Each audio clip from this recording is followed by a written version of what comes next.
Sebelum abang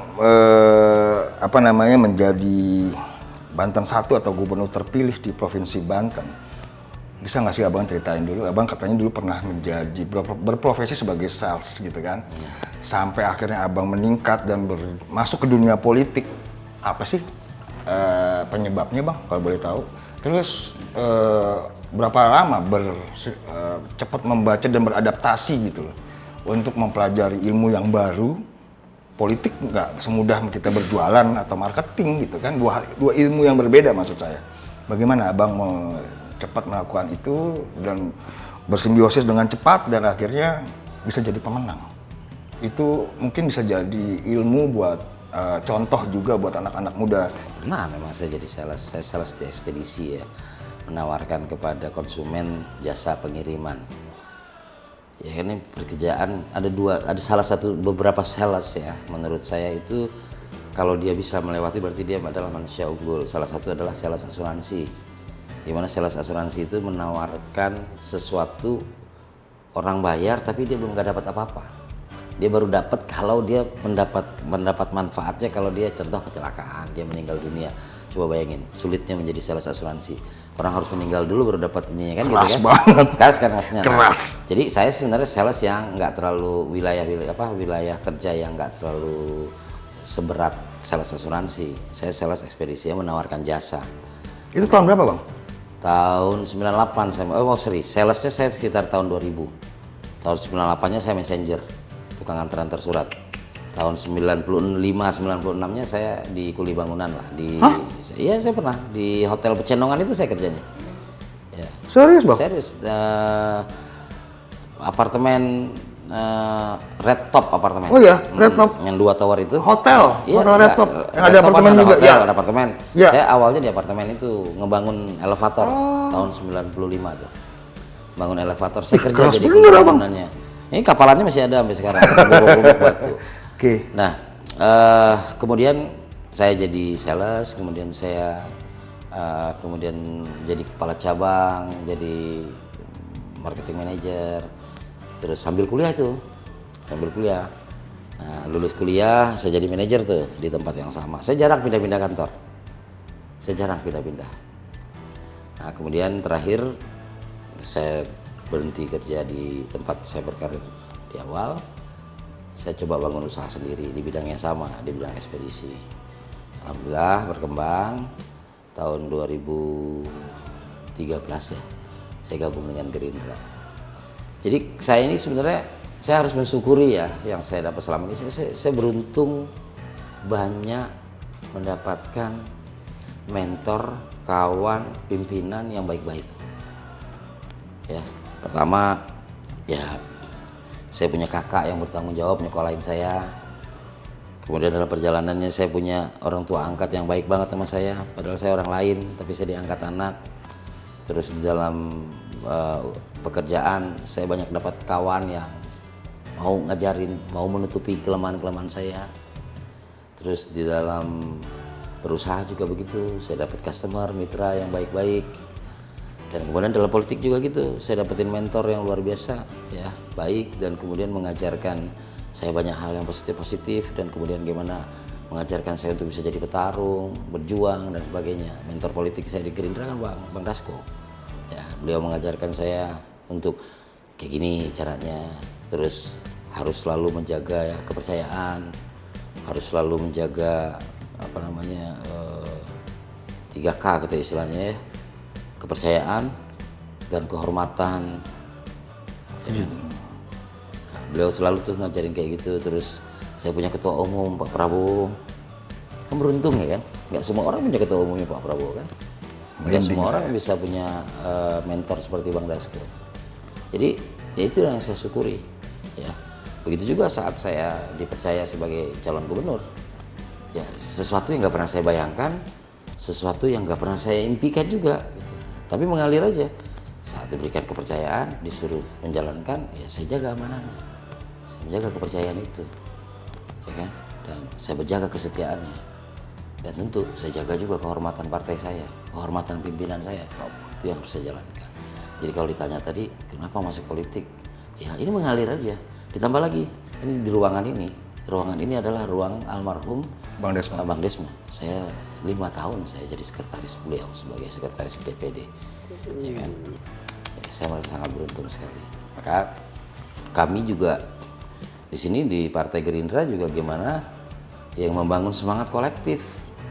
Jadi betul-betul semua orang punya peran, semua orang punya fungsi, ya tinggal bagaimana orang yang punya peran dan fungsi ini memaksimalkan ya hasil-hasil terbaik untuk masyarakat. Itu selalu dipesankan oleh mentor kami, pimpinan kami, Pak Prabowo. Bang, menjadi tokoh publik saat ini, kali kita sempat ngobrol, abang sendiri tadi mengatakan bahwa saya baru tidur dari jam 2 pagi, gitu kan. Berangkatnya pagi, bangun jam 6. Pagi ketemu pagi. Itu kerja apa kerja gitu kan. Apa dikerjain gitu kan. Pertanyaan saya adalah bagaimana Abang menjaga kesehatan dan stamina tubuh? Itu kan nggak mudah, Bang. Ya. Pemikiran, udah capek di fisik, kita juga harus berpikir dan tetap menjaga performance di mata publik atau rakyat. Ya. Karena Abang adalah Banten 1 saat ini. Bagaimana Abang menjaga stamina dan kesehatan? Ada obat tertentu atau vitamin sendiri gitu kan? Sebenarnya ya saya juga manusia biasa ya, ada rasa capek. Ya kalau udah capek biasanya nggak fokus. Terus kemudian umur saya juga udah tua, saya udah masuk usia 48 tahun. Badan ini kan udah dipakai dari 48 tahun yang lalu, pasti kan onderdil-onderdilnya udah mulai ada yang harus di maintain lebih baik gitu kan.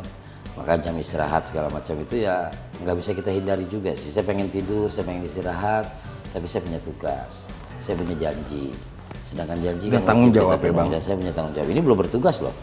Ini kan baru selesai kampanye, ya kan baru selesai kampanye. Saya pikir selesai kampanye agak ada istirahatnya. Ternyata selesai kampanye makin banyak lagi. Ya kan orang yang tadinya kita nggak kenal jadi banyak yang kenal. Ya kan saya utamakan bagaimana setelah masa kampanye kemudian diputuskan menang ini, saya utamakan, saya upayakan saya bisa ketemu dengan teman-teman yang kemarin ngebantu saya dulu. Yang baru-baru gimana? Yang baru-baru ya udah kalau dapat waktunya boleh, kalau enggak saya nggak utamakan. Gitu. Karena biar gimana pun perjuangan ini kita harus ingat tadi, ya kan? Untuk kesehatan ada nggak Abang? Nah, terkait untuk kesehatan, saya sebenarnya hobi olahraga. Cuma ini nggak sempet olahraga lagi. Oh ya? Nggak bisa olahraga lagi, waktunya belum sempat olahraga. Contoh, kita kan janjian tadinya kan di daerah Ciledug kan. Nah, jam 10 kita janji di Ciledug. Sedangkan jam 12 saya ada acara di sini, makanya kita geser acaranya di sini. Nah, itulah saya mensiasati supaya bisa istirahat dikit. Ya kan, tadi kita baru ketemu, saya belum bisa, masih ngumpulin nyawa. Ya kan, masih tidur di mobil. Ya kan, kayak orang sombong jadinya kan. Diajak ngobrol masih ngeblank gitu kan. Kayak gitu caranya. Dan saya, salah satu cara lain saya adalah saya berusaha nggak mau mikir macam-macam. Macam-macam itu maksudnya yang aneh-aneh. Maksudnya gimana? Ya saya nggak mau berekspektasi saya ini gitu loh, nggak. Saya Bersuuzon nggak boleh melarang. ya saya nggak pernah juga. Berarti kan Saya negatif berusaha, ya, Bang? ya itu kan energi negatif. Saya berusaha, saya yakin Allah jaga saya. Saya yakin selama saya jaga komitmen saya terhadap apa yang saya ucapkan, insya Allah lakunya saya juga pasti akan ke sana. Saya coba menjaga kepercayaan pimpinan saya. Pimpinan saya kan ngingetin terus, Pak Prabowo ngingetin terus kan, jangan korupsi, jangan korupsi. Ya kalau sekarang kan saya masih belum menjabat. Ini kan bebannya kan nanti saat saya udah mulai menjabat. Dan kemudian ya walaupun dalam konteks yang berbeda, saya udah menjabat 10 tahun sebagai anggota DPRD, 5 tahun sebagai ketua DPRD. Ya kan? Itu juga kan menjadi pengalaman yang berguna juga. Nah, besok kan pengalamannya jadi gubernur nih. Ya kemarin legislatif, sekarang eksekutif gitu kan. Nah, itu dua hal yang berbeda, dua Bang. hal yang berbeda gitu kan, tapi pedomannya tetap sama. Betul. Ya, pedomannya tetap sama. Ya bekerja lillahi ta'ala. Tugas kita adalah melayani, bukan menumpuk harta. Ya kan? Ya udah. Oke. Bang, tadi Abang sendiri ngakuin ya, yang mengatakan juga bahwa udah 48 tahun on the real sudah mulai tua gitu kan. Ada nggak sih makanan yang dilarang gitu kan? Enggak, Takut asam urat atau gimana? Saya masih, saya ini kadang-kadang masih makan mie di warung mie. Saya masih makan di pinggir jalan, saya masih makan. Oh, jadi nggak ada pantangan gitu, Bang? Saya masih lebih senang makan di warteg, saya lebih senang makan di warung. Tapi nggak ada pantangan gitu, Bang? Gak ada sih. Kayak ngilu badan tiba-tiba kalau. Ya, kalau itu kan badan itu kan bawaan pikiran kan. Tapi ya saya ngerasa juga mungkin, aduh ini kayaknya orang bilang asam urat nggak ya, saya gini-giniin tangan, oh enggak gitu. Nggak salah. Kan pikiran yang bawa kita kan. Iya. gue sehat Ya, gitu aja. oke. Saya sehat insya Allah. Saya nggak ada pantangan. Makan sate masih oke, makan kambing ayo gitu kan. Nah, jeroan apa tuh itu gitu, yang nggak bisa kita hindari Oke. itu. Di luar kesibukan yang abang lalui saat ini, selain menjaga kesehatan tadi kita sudah tanyakan, abang juga nggak ada pantangan untuk makan, tapi ada yang paling penting yang pasti juga abang perlu luangkan, misalnya waktu bersama keluarga. Iya. Itu tidak boleh. Abang udah milik publik loh saat ini. Lebih banyak bersama masyarakat dan melayani publik. Bagaimana abang beda dong dengan ketika abang jadi ketua dewan dengan eksekutif ini lebih gila lagi gitu kan, yang eksekutif ini. Bagaimana sih membagi dan membatasi waktu bersama keluarga, anak dan istri itu, bagaimana pengawas? Wah itu pasti pusing tuh, itu pusing tingkat tinggi tuh gitu kan. Nah gimana bang?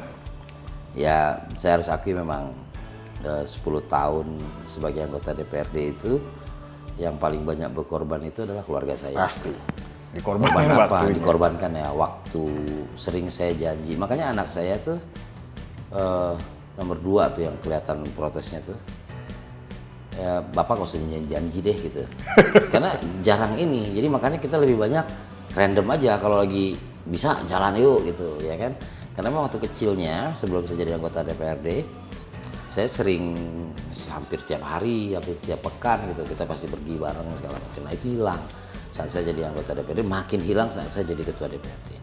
Nah anak saya yang paling kecil tuh yang ngerasain banget, karena saat ini umur 4 tahun, 14 tahun.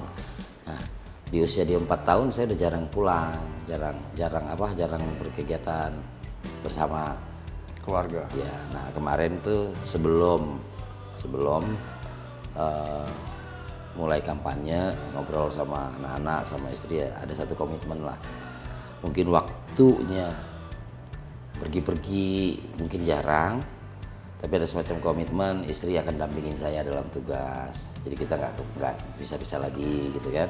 Anak-anak juga ya sambil mereka kuliah, masih SMP, ya banyak lebih bareng gitu. Jadi insya Allah lah mereka memahami. Cuma yang penting bapaknya kelihatan gitu. Ya, yang penting bapaknya kelihatan gitu lagi. Karena itu yang hilang kan. Iya pasti udah hilang, itu pasti dari Indu lah. Dulu rumah saya di Serang, keluarga saya di Tangerang. Kalau besok kan apapun gimana pun kondisinya bareng-bareng gitu. Oke. Itu udah ada semacam komitmen gitu. Kita mulai dari nol lagi kehidupan keluarganya. Gitulah kayak gitu. Bang bentar bang. Bener bang yang abang bilang itu. Anak keluarga itu anak saya kebetulan laki-laki semua. Repot ya bang ya. Iya. Oke bang, kalau gitu terima kasih atas bincang-bincangnya.